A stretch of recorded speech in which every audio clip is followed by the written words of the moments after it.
Welcome, welcome, welcome to another fabulous show of My Orgasmic Life. I'm your hostess with the mostest, Gaia Morrissette. And today we're going to have a conversation about what happens when your childhood sexual abuser dies, and how do you process that, and how do you go through that process. And so the show's going to be a little heavier than it normally is. I may not be as my normal sort of like, woo, adventure. But, you know, at the same time, it's important in order for us to have this orgasmic life is that we need to look at the heavier stuff, and we need to also look at the darker places, and we need to embrace them, and we need to heal them, and we need to move through them. And so today's show is all about that process, okay? So if this is going to trigger you, then I lovingly invite you to not listen until you can have the support that you need to make sure that you're okay.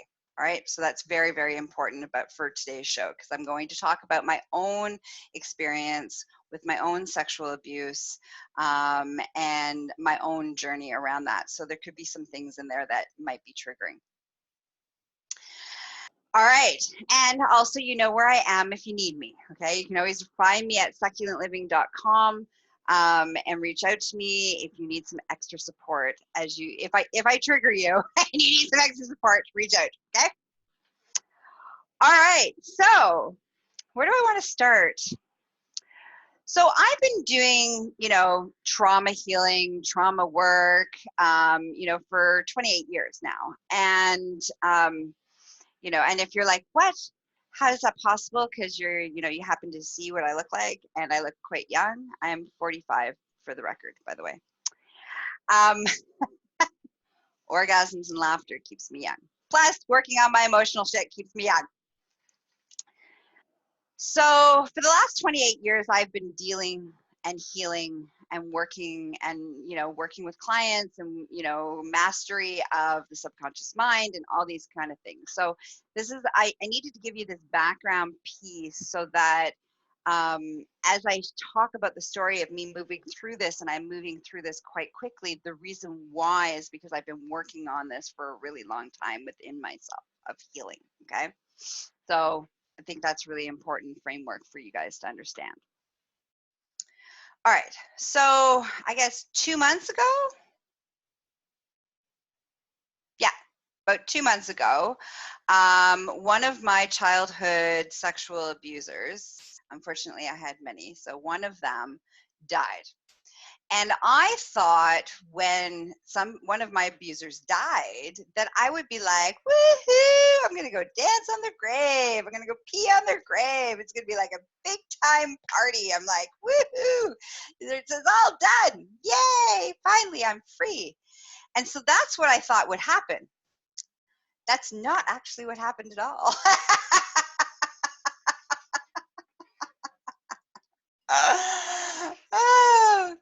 What ended up happening is that I went into this huge internal conflict of grief, because this particular perpetrator also was a really important part of my childhood, and that perpetrator really helped me.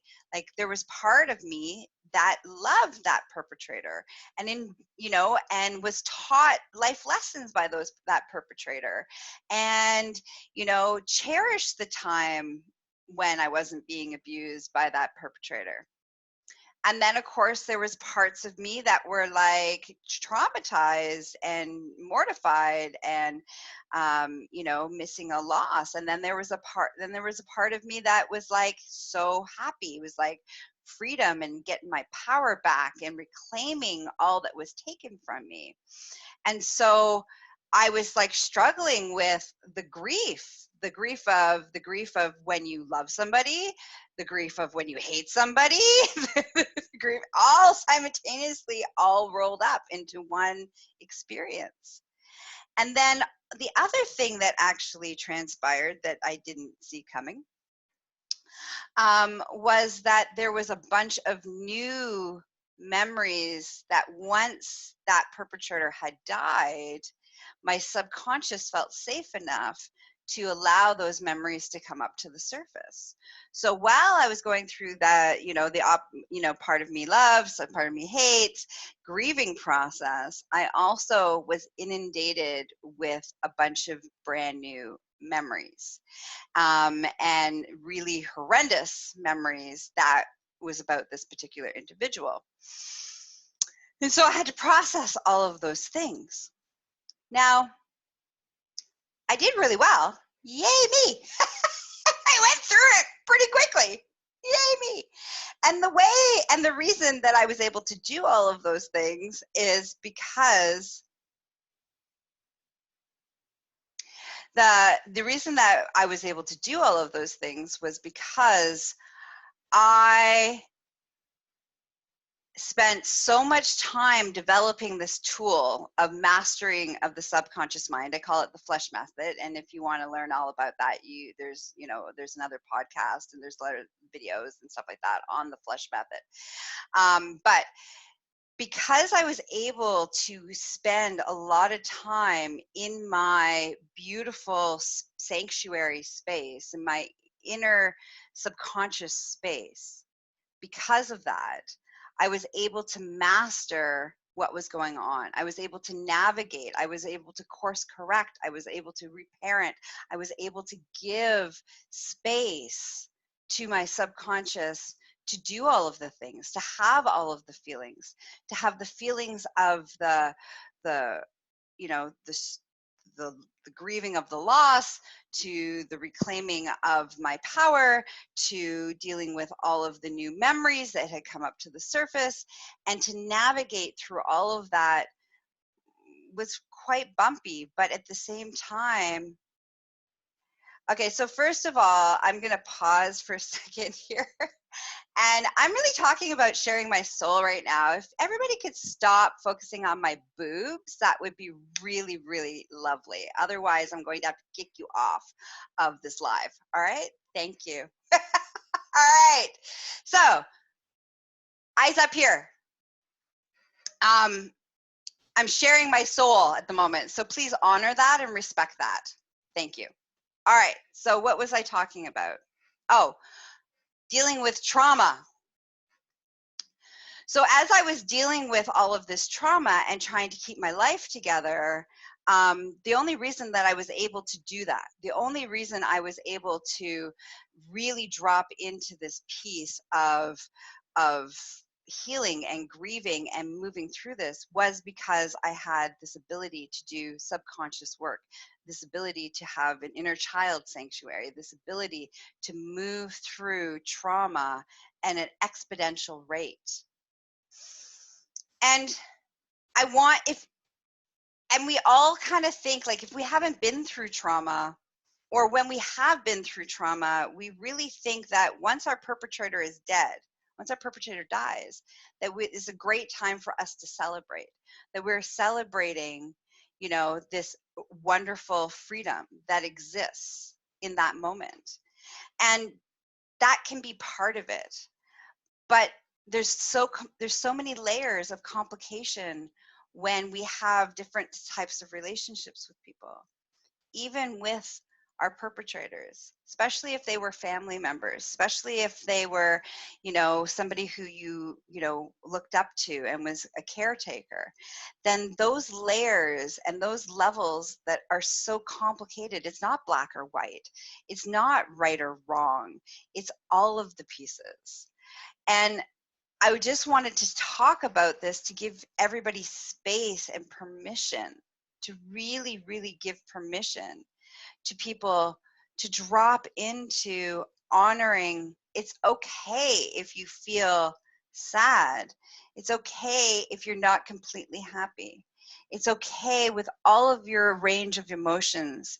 And the key when you're doing this grieving work and you're doing this healing work is to honor all aspects, all layers, all emotions that you're going through, and not judge them, not put them into, this is okay, this is not okay, this is how I'm supposed to feel, this is now I'm not supposed to feel. If it's not supposed to feel, then I'm going to suppress it. And that doesn't help the process. That actually prolongs the process. It also typically lands us into a place of using other external substances and external things to avoid what we're really feeling, because we don't honor the fact that it's okay that we feel that. Because as human beings and emotions, we are complex. We are incredibly complex. We have so many layers of who we are and what we do. Okay, so let's all take a breath for a moment. Breathe with me. Exhale. So 2 things. If you happen to be going through this process or have been through this process before and didn't give yourself the energy and the space to do the grieving that you needed to do, then please give yourself that space. And it's okay to go back into that grieving process so that you can release it all. Number 1. Number 2, if you are a support person of somebody who is going through this grieving process because a perpetrator of theirs has died, it's really important to, how do you hold space for that? Because in your mind, you might be like, yeah, they fucker deserve to die. Like, yeah, they're a horrible human being. Let's go piss on their grave. Like that's kind of our, especially when we care about somebody and we love somebody and we see that somebody else hurt them, that's kind of our place that we want to go to. But that's not helpful for the person who's doing their grieving. Allow them the space to do and have all of their emotions, to talk all about their emotions, talk about the sadness, the missing, the longing, the hope that might have been there that wouldn't have happened, all of the emotions, the good, the bad, the ugly, all of it. Hold space for them. And you might need to go and have somebody that you can vent to and express your feelings about the fact that you have to hold space and allow the person to go through the whole range of emotions. Don't suppress it. Don't say, oh, don't worry about it. Yeah, it's done now. You can get over it. Like, these are not helpful things to somebody who is dealing with because there's more than just the loss of a human being that has happened, but it's also all the pieces of the subconscious mind that may activate.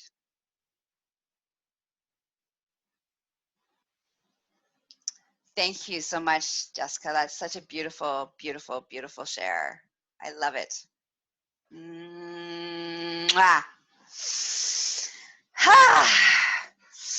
So, somebody else who was listening was really beautiful and gave this wonderful share that I actually want to read out to compensate, to deal with a bunch of boob comments earlier.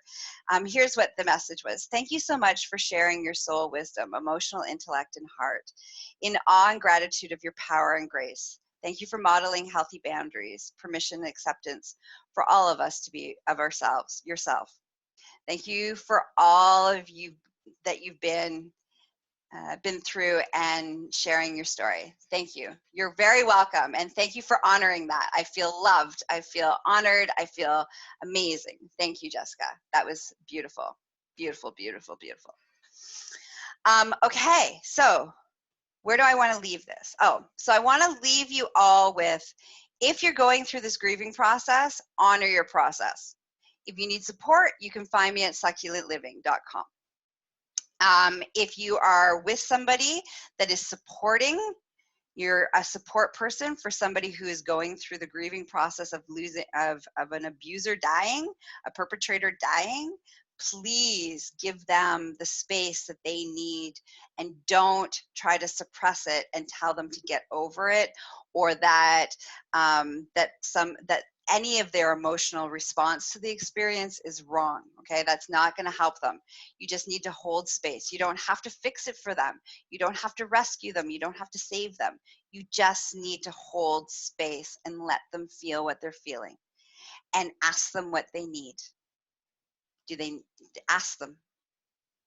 Okay. I know it can feel very scary and very terrifying when you don't have the skill sets to hold space. But to hold space, all you have to do is just be there.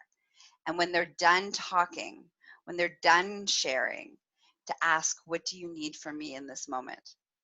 That's all you have to do. Okay. And again, if you need me, you can find me at succulentliving.com. For all of your social, you can find me on all the social media platforms under Gaia Morrissette or Empress Gaia for all your BDSM and education needs. Let's see. Don't forget to download and watch and listen to My Orgasmic Life. Today's show was sponsored by ticklelife. If you're looking for another interesting podcast, I'm the host of Tickle.life's podcast, where we lean into listening to experts' stories on their own personal stories around sex and relationships. This is a very good show. Let's see what it's. And please be respectful of when you do reach out to me, that you're reaching out to me in a professional capacity. Thank you for listening. Thank you for being with me. And I love and honor all of you.